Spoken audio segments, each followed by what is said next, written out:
Hi, I'm Susan Rutledge, and in this video I'm going to show you how to make 3 simple pattern brushes. These are the pattern brushes that I use in the tutorial showing you how to use the width tool with pattern brushes.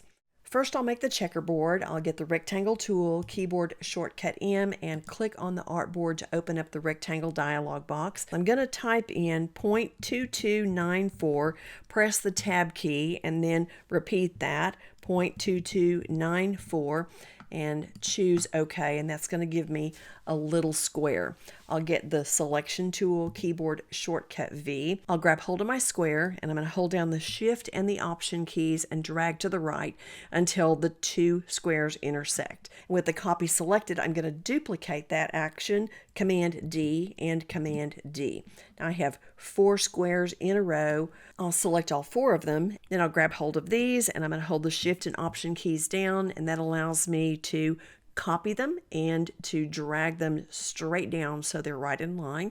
And once they're intersecting, I'm going to release my mouse and I'll duplicate that 2 more times. Keyboard shortcut Command D and Command D. Now I've got to create that checkerboard. So I'm going to start in the top left corner, select that square, and then hold down the Shift key, and I'm going to choose every other one. And then when I have those all selected, I'll come over to the Properties panel and I'll give those a black fill. And then I'll select all of these together and group them, keyboard shortcut Command G. This particular design is going to need a bounding box so that it's seamless. So I'll get the rectangle tool, keyboard shortcut M, and I need to remove the fill color and to remove the stroke. I'm going to move into the outline viewing mode, keyboard shortcut Command Y, because I like to always draw my bounding boxes in this mode. I'll start in the top left corner, and when I see the word anchor, I'm going to drag from the top down and to the right, and I'll stop when I come to that bottom right anchor and release my mouse. Now this bounding box is invisible, but it also must be behind the design, and I'll move that by using the keyboard shortcut Shift Command left bracket. Now I'll move back into the preview mode, keyboard shortcut Command Y, and get the selection tool, keyboard shortcut V, and I'll select both the bounding box and the design and group them using the keyboard shortcut Command G. And I'll open the brushes panel, and I'm going to drag and drop the design into the brushes panel. I'll choose pattern brush, say OK, and we'll name this checkerboard. And I'm going to change the outer corner tile to auto centered. That's what this left bin is. The second bin is the side tile. That's the repeating part of the design. The next bin is the inner corner tile, and I'm going to choose auto centered here as well.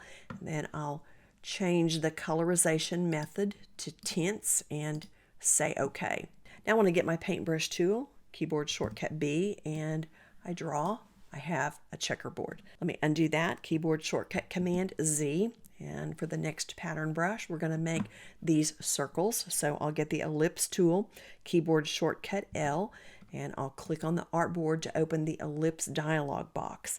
I'm going to type in 0.5097, tab down, and type in again 0.5097 and say OK, and then move to the Properties panel and give this a black fill. I'll get the selection tool, keyboard shortcut V. I'm not going to need a bounding box for this design, so I can just come over to the brushes panel, drag and drop it in, choose pattern brush, say OK, and let's name this one circles. I'm going to go ahead, I'll choose auto sliced and come over here and choose auto sliced, and I'll change the colorization to tints and say OK. And now then I'll get the paintbrush tool, keyboard shortcut B, and I have this pattern brush. Now undo that, keyboard shortcut Command Z.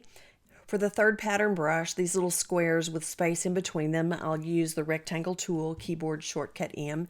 First I'll click on the artboard to open the rectangle dialog box, and for the size of this I'm going to type in 0.4077 and then tab down to the height and 0.4077 for the height, and then say OK. I'll come over to the Properties panel, and I'm going to give this a black fill, and I'll remove the stroke.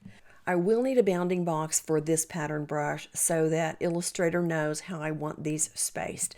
And I have the rectangle tool selected, but it's got to be invisible. And if I come over right now and I remove the fill color, I'm going to actually be removing the fill on this first square that I made. So I've got to get the selection tool, keyboard shortcut V, and click on the artboard to deselect my square. Then I'll get the rectangle tool again, keyboard shortcut M, and click on the artboard to reopen the rectangle dialog box. I only want to add to the width, so I only need to change the measurement of the width. And I'm going to type in 0.6244 and say OK. Now let's remove the fill color here, and there's not a stroke.